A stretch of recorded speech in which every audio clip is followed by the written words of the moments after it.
I better make this last one pretty quick. Might be a little bit hard to see.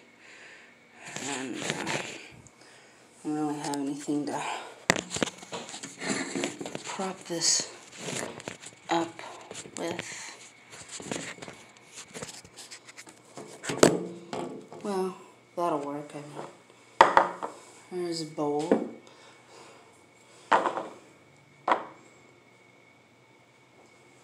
Some of that.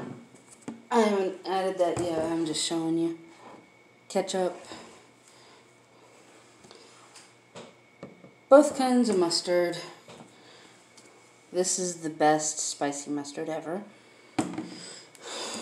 And a little bit of this. Oh, and some brown sugar.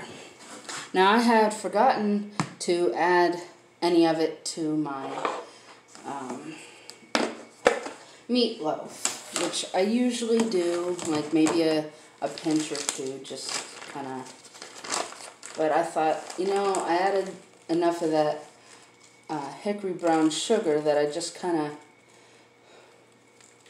I don't want it to be like sweet. Plus, that's what the carrots are for. The carrots are to make the meat a little sweeter. You know, cut down maybe a little bit of the onion that's in it. So I used red onion, and usually I use sweet onion. Like I said, I don't really go by any sort of measurements or anything. When I close up my brown sugar, I roll it really tightly so that it won't dry out that way, and you put it in a sealed container, and it stays good for a really long time. A little squirt of that, spicy brown, decent squirt of the yellow mustard, because that's pretty good too. This is kind of the star, so it gets a little bit extra.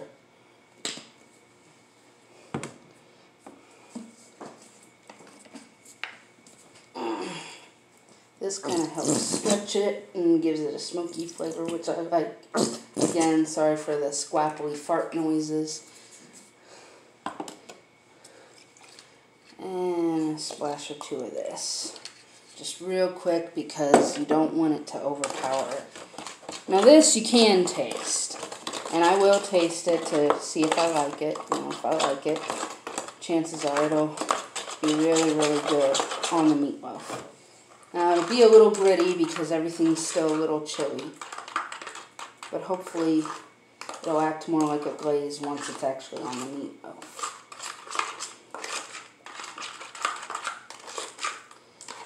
You probably should have something like a tiny whisk, you know.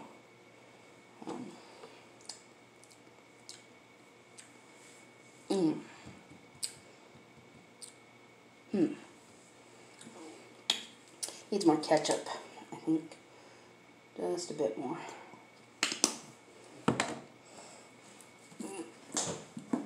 Maybe a bit more of this barbecue.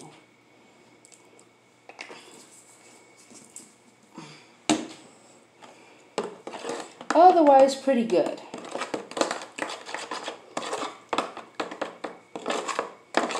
We don't want the mustard to be too overpowering, even though it adds a really good flavor to it. And we don't want the Worcestershire to be too overpowering either.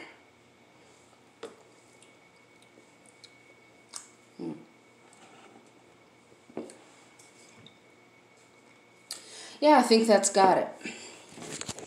And just quick little taste. I didn't lick the spoon. I drizzled a little bit of it on my finger. Some of the Karen types will probably say, ew, that's gross, it's so sanitary. But you know what?